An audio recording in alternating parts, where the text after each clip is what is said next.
ನಮಸ್ಕಾರ ಎಲ್ರಿಗೂ. ನಾನು ನಿಮ್ಮ ಮಲೆನಾಡು ಹುಡುಗಿ ಶ್ರೇಯಾ ಗೌಡ. ಎಲ್ಲರೂ ಹೇಗಿದ್ದೀರಾ? ನಮ್ಮ ಮಲೆನಾಡು ಮಂದಿಗಂತೂ ಹೇಗಿದ್ದೀರಾ ಅಂತ ಕೇಳೋ ಪ್ರಶ್ನೆನೇ ಬರಲ್ಲ. ಯಾಕೆ ಅಂದರೆ ಎಲ್ಲರ ಮನೇಲೂ ನೋಡಿದರೆ ಕಾಫಿ ಅಡಿಕೆದೇ ಹಾವಳಿ ಆಗ್ತಿರುತ್ತೆ.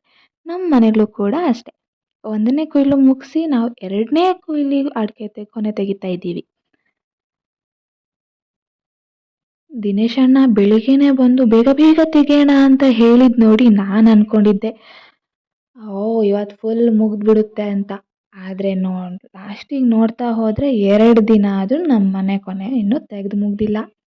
ಮಲೆನಾಡಲ್ಲಿ ಸೀಸನ್ ಟೈಮಲ್ಲಿ ಅಂತೂ ತುಂಬ ಬ್ಯುಸಿಯಾಗಿರ್ತಾರೆ. ಯಾಕಂದರೆ ಎಲ್ಲದೂ ಒಟ್ಟಿಗೆ ಬಂದಿರುತ್ತೆ. ಕಾಫಿ ಕೊಯ್ಲಾಗಿರ್ಬೋದು, ಅಡಿಕೆ ಕೊಯ್ಲಾಗಿರ್ಬೋದು, ಎಲ್ಲದೂ ಒಟ್ಟಿಗೆ ಆಗಿರೋದ್ರಿಂದ ಮಲೆನಾಡಲ್ಲಂತೂ ಫುಲ್ಲು ಹಾವಳಿ ಸೀಸನ್ ಟೈಮಲ್ಲಿ. ಬಾಕಿ ಇದ್ದಿದ್ದ ಟೈಮಲ್ಲಿ ಆರಾಮಾಗಿದ್ಬಿಡ್ತೀವಿ. ಆದರೆ ಇನ್ನೊಂದೇನು ಅಂದರೆ ಸುಮ್ಮನೆ ಕೂತಾಗ ಯಾವುದೇ ಫಂಕ್ಷನ್ ಆಗಲಿ ಏನೇ ಇರಲ್ಲ. ಅದೇ ನಮ್ಮ ಸೀಸನ್ ಟೈಮಲ್ಲಿ ಅಡಿಕೆ ಕೊಯ್ಲಾಗಿರ್ಬೋದು, ಕಾಫಿ ಹಣ್ಣು ಕೊಯ್ಲಾಗಿರ್ಬೋದು, ಈ ಟೈಮಲ್ಲೇ ಫಂಕ್ಷನ್ಸ್ಗಳಿರೋದು. ಈ ಟೈಮಲ್ಲಿ ಫಂಕ್ಷನ್ಸಿಗೆ ಹೋಗಂಗಿಲ್ಲ, ಬಿಡಂಗಿಲ್ಲ. ಎಲ್ಲರೂ ಹೋದರೆ ಮನೆ ಕಡೆ ಆಗಲ್ಲ, ಮನೆ ಕಡೆ ಇದ್ದರೆ ಫಂಕ್ಷನಿಗೆ ಬಂದಿಲ್ಲ ಇವರು ಅಂತ ಮಾತುಗಳು. ಅದಕ್ಕೆ ಈ ಸಲ ಒಂದು ಕಡೆ ಒಂದು ಫಂಕ್ಷನಿಗೆ ಹೋದೆ. ಯಾರ ಬಾಯಲ್ಲಿ ಕೇಳಿದ್ರು ನಿಮ್ಮ ಮನೇಲಿ ಹಣ್ಣು ಕೊಯ್ದಾಯ್ತಾ, ನಿಮ್ಮ ಮನೇಲಿ ಅಡಿಕೆ ಕೊಯ್ಲಾಯ್ತಾ, ಅದೇ ಮಾತು, ಬೇರೆ ಮಾತೇ ಇಲ್ಲ. ನಮ್ಮ ಮನೇಲೂ ಅಷ್ಟೆ. ಏನೇ ಅಂದರೂ ನಮ್ಮ ಮಲೆನಾಡು ಜೀವನನೇ ತುಂಬ ಚೆಂದ. ಏನಂತೀರಾ? ಯಾವುದೇ ರಿಸ್ಕ್ ಇಲ್ಲ, ಎನ್ವೈರ್ನಮೆಂಟ್ ಫುಲ್ ಎಲ್ಲಿ ನೋಡಿದರೂ ಗ್ರೀನರಿ. ಇದನ್ನು ಬಿಟ್ಟು ಬೇರೆ ಇರಲ್ಲ. ಸೊ ಹಾಗಾಗಿ ನನಗಂತೂ ಮಲೆನಾಡು ಅಂದರೆ ತುಂಬಾ ಇಷ್ಟ. ಅದು ನಮ್ಮ ಚಿಕ್ಕಮಗಳೂರಂತೂ ಕೇಳೋದೇ ಬೇಡ, ಅಷ್ಟು ಇಷ್ಟ ನನಗೆ.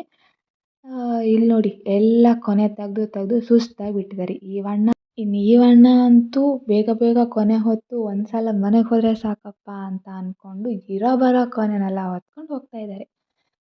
ತೋಟದಿಂದ ಕೊನೆ ಹೊತ್ಕೊಂಬರೋದು ನಿಜವಾಗ್ಲೂ ತುಂಬಾ ಕಷ್ಟ ಇದೆ. ಈಸಿ ಅಂತೂ ಅಲ್ಲವೇ ಅಲ್ಲ. ಎಲ್ಲದನ್ನೂ ಹೊತ್ಕೊಂಬಂದು ಮನೆಗೆ ಹಾಕೋಷ್ಟೊತ್ತಿಗೆ ಜೀವ ಬಾಯಿಗೆ ಬಂದಿರುತ್ತೆ. ಎಲ್ಲಿ ನೋಡಿದರೂ ಅಡಿಕೆ ತೋಟ, ಅಡಿಕೆ ಮರ. ಅಂತೂ ಇಂತೂ ಮಾತಾಡ್ತಾ 2ನೇ ಕೊಯ್ಲು ಅಡಿಕೆನೂ ತೆಗೆದು ಮುಗಿಸಿದ್ರು. ಆ ಅಡಿಕೆ ಮನೆಗೆ ಬಂದಮೇಲೆ ಅದು ಇಡೀ ಅಡಿಕೆನೇ ಮಿಷನಿಗೆ ಕೊಡೋಕ್ಕಾಗುತ್ತಾ? ಇಲ್ಲ. ಆ ಅಡಿಕೆನ ಇಲ್ಲಿ ನೋಡಿ ನಮ್ಮ ಅಪ್ಪನೇ ಉದುರು ಮಾಡ್ತಾ ಇದ್ದಾರೆ. ಎಷ್ಟೇ ವಯಸ್ಸಾದರೂ ತುಂಬ ಚೆನ್ನಾಗಿ ಹುಮ್ಮಸ್ಸಲ್ಲಿ ನಮ್ಮ ಅಪ್ಪ ಎಲ್ಲ ಕೆಲಸನೂ ಮಾಡ್ಕೊತಾರೆ. ಈ ವಯಸ್ಸಲ್ಲೂ ಇಷ್ಟು ಹುಮ್ಮಸ್ಸು ನಮಗೆ ನಿಜವಾಗ್ಲೂ ಇರುತ್ತೋ ಇಲ್ವೋ ನನಗಂತೂ ಗೊತ್ತಿಲ್ಲ. ಅಪ್ಪ ಏನು ಉದುರು ಮಾಡಿದ್ರು ಅದನ್ನು ಅಡಿಕೆ ತಂದು ಮಿಷನಿಗೆ ಹಾಕಿ ಆ ಮಿಷನಲ್ಲಿ ಬಂದಿರೋ ಅಂಥ ಬೇಳೆಗಳನ್ನ ಈ ಥರ ನೀಟಾಗಿ ಕ್ಲೀನ್ ಮಾಡ್ತಾಯಿದ್ದು. ಕ್ಲೀನ್ ಮಾಡಿದ ನಂತರ ಈ ಥರ ನಾವೇನು ಕ್ಲೀನ್ ಮಾಡ್ಕೊಂಡಿರೋ ಅಡಿಕೆ ಇರುತ್ತೋ ಅದನ್ನು ಈ ಥರ ಅಡಿಕೆ ಒಲೆ ಹಂಡೆ ಅಂತ ಮಾಡಿರ್ತಾರೆ ಮಲೆನಾಡಲ್ಲಿ. ಈ ಹಂಡೆಗೆ ತಂದುಬಿಟ್ಟು ಹಾಕಿ ನೀಟಾಗಿ ಕುದಿ ಬರಿಸ್ಬೇಕು. ನಾವು ಬೆಂಕಿ ಹಾಕಿ ನೀಟಾಗಿ ಕೆಂಪು ಕಲರ್ ಆಗೋ ಹಾಗೆ ಕುದಿ ಬರಿಸ್ಬೇಕು. ನೀವೆಲ್ಲ ಒಂದು ಸಾಂಗೇ ಕೇಳಿರ್ತೀರ, ಮಲ್ನಾಡಡಿಕೆ ಮೈಸೂರು ವೀಳ್ಯದೆಲೆ ಬೆರೆತರೆ ಕೆಂಪು. ಆ ಸಾಂಗ್ ಮಾಡಿರೋದೇ ನಮ್ಮ ಮಲೆನಾಡು ಅಡಿಕೆ ನೋಡಿ ಅಲ್ವಾ? ಏನಂತೀರಾ?